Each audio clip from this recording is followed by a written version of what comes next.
ए भैया एगो लड़की के शादी ओकरा मर्जी के खिलाफ हो जाता आ सुहाग रात के दिन अपना मर्द से निहोरा करतिया।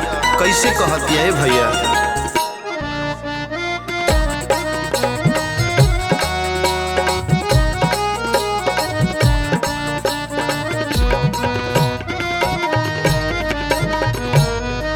भलही आइल बानी शादी तो से के बाकी दिल अपन केहू लगे धके। भलही आइल बानी शादी तो से के बाकी दिल अपन केहू लगे धके।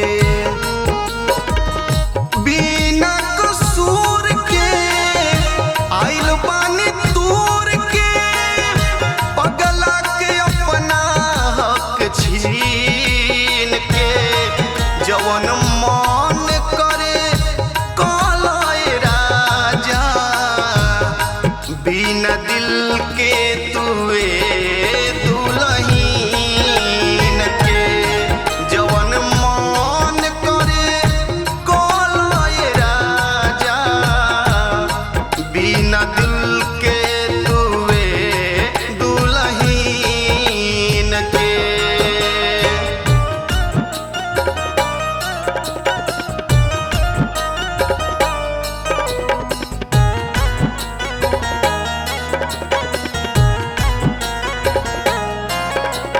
ए राजा जी भले देह हमारा रउआ पास बा, बाकी दिल धड़कन सब पगला के पास बा।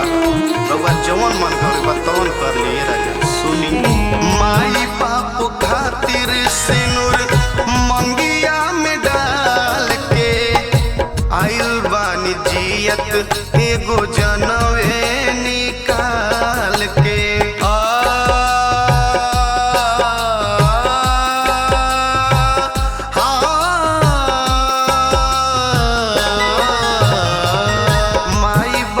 खातिर सिनुर मंगिया में डाल के आइल बानी जियत एगो जनवे निकाल के। ए जी समझी हमार बात के। जाने कहाँ होई उतरोई रोई कटत होई रातो दिन गिन के।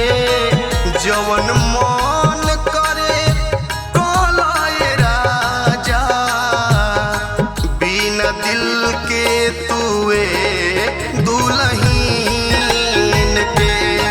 जवन मन करे कलय राजा बिना दिल के तुए दुल्हीन के।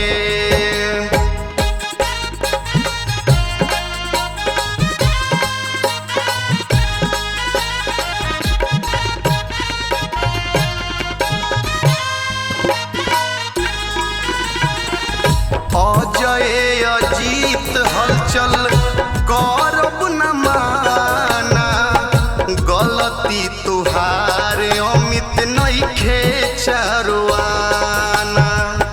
ए राजा जी रउआ जवन मन करे तवन कली, लेकिन अपना दिल से ओह पागल के हम भुला नहीं पावत। कैसे कहती औरतिया?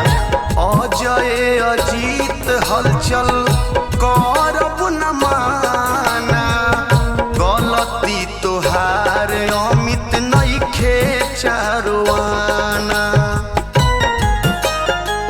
सुनी ना चाहे अपना आ घर से निकाल चाहे खिया दो जहर कीन के।